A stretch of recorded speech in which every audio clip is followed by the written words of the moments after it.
If he'd get me a gig, he'd go, I'm giving you this gig, fool. But you gotta say, pull it, light it. Okay. And I go up there and say the joke. People would laugh, and he'd be like, yeah, yeah. That's a great night, joke. fool. Come tomorrow night, fool, and do that joke again. You never do that joke anymore? That's a great joke. It's a 20-year-old joke. Who cares? You wouldn't do a 20-year-old joke? Listen, Isn't it better? Think about a 33-year-old man doing that joke. A man with white hair that's losing his head, that's got the fucking... You can't get away with that. You don't think you could rewrite it in a different way? Put it in something? The anger's not there. I didn't get to see it. Right. No, I understand. I can picture you doing that like that night, but I'm just trying like, because that's crazy to think about. Like, that's a great joke. Like, just that line, that imagery of doing that. Like, you don't think you could put that into another joke?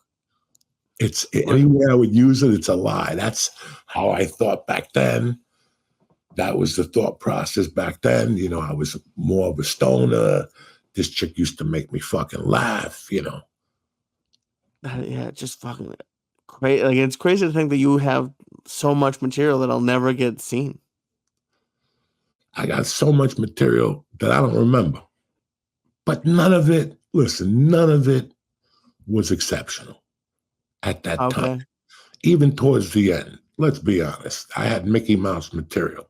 I sold it. I told you how I felt. I told you the story, and I told you who I am today. And that's what they want to hear, you know, at that time, whatever. Now I go on stage, I don't even remember a fucking story. Did you know that this whole fucking time, I have not told one story. I'm just working on material. Interesting. But from the material I'm looking at today, I'm gonna have to tell a story this weekend. You like, because when you would do like Testicle Testaments in LA, I knew you worked on it. I'm not saying you went up there cold, but it just seemed like you were just flowing. Was it like, does it take you a long time to put a story together? Testicle Testament or Ari show? Testicle Testament. You never see me do oh yeah. Yeah, we did them every Wednesday. Or no, a bunch of them. Okay, you got to remember one thing. Testicle Testament started as a 4-man show. Everybody does 20 minutes apiece. Okay. So you wouldn't have that much time to get you to your story. Your story had to come out quickly. That got me ready.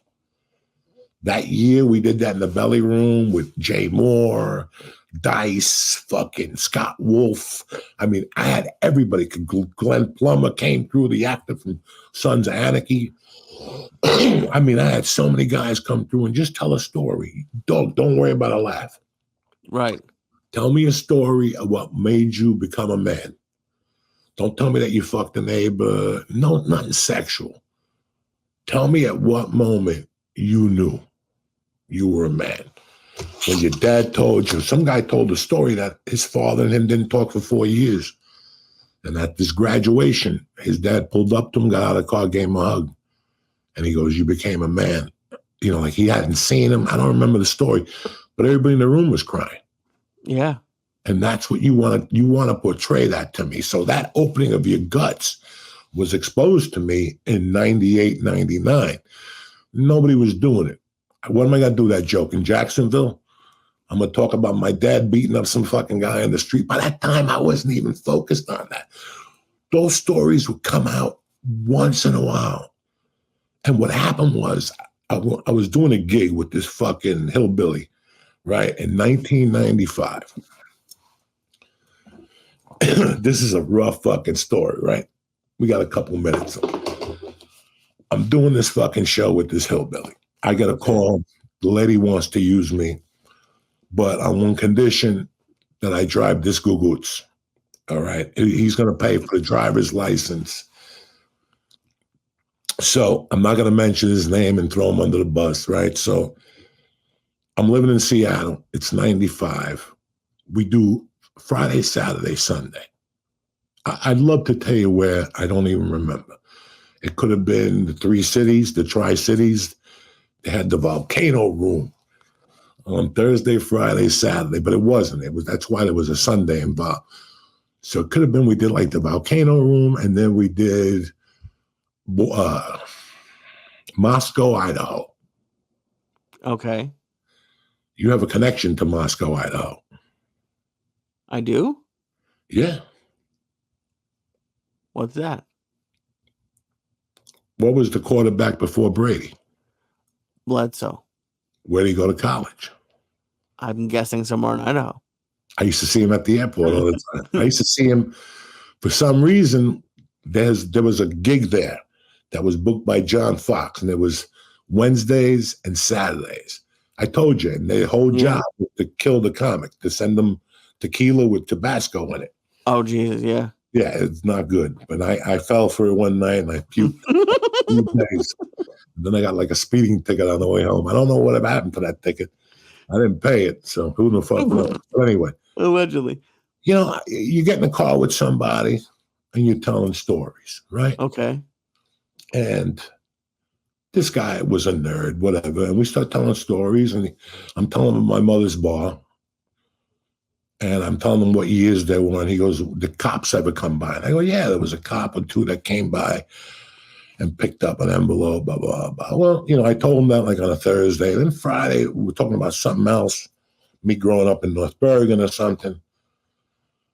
And on the way home Sunday, he goes, "Do you mind if I go to the open mic tomorrow?" I go, "No, you're the headliner. You can do whatever the fuck you want." He goes, "All right, I'll see you at the open mic." All right. I drop him off. I take the car back to the rental. He pays me cash for the rental. The next night at the open mic, this motherfucker has 2 beers. And at one point, he comes over and he's like, "Hey, man, I thought about your story about your mother's bar.